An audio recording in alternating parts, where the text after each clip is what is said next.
Before beginning any project working with clay, you need to first wedge it. Wedging is a process that removes air bubbles. It also helps to align the particles in the clay and to make sure that the clay is the proper consistency. So I have with me a hunk of clay here, and I'm going to use my clay cutter. The clay cutter for us is simply 2 washers and a fishing line. So if you break it, you can just restring it. So I'm going to use the clay cutter simply by slicing through my clay.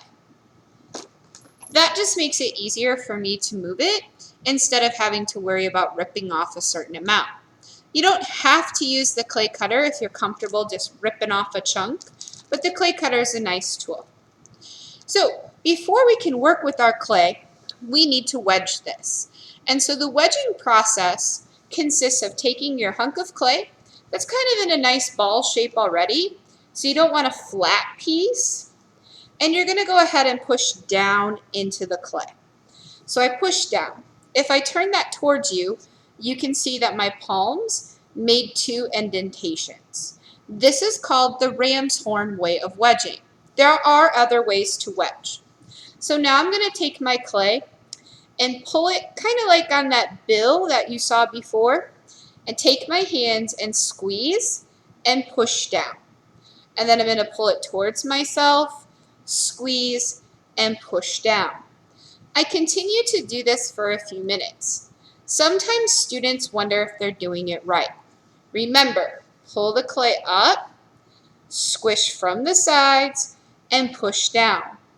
One way you can check to see if you're getting the air out is to use your clay cutter again and to cut into the middle of your clay.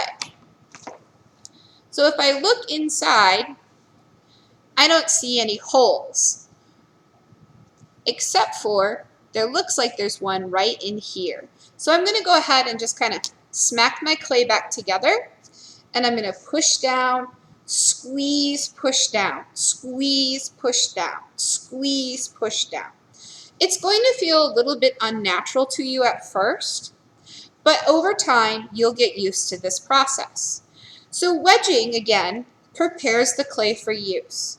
My clay is a little bit on the soft side, so as I wedge it on the canvas, or if you have a canvas board at home, you're going to notice that the clay will become drier.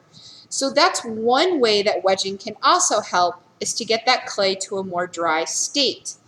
If your clay is a little bit too dry, you could always add water to it and then work that water into it. So wedging needs to be done before we start any of our clay projects. Again, you can see where my palms pushed in, and then when I pull it up, it's on this sort of bill area. I squeeze and push everything back down. So the key behind wedging is to keep that clay between your hands. And now I have a hunk of clay that's ready to be used.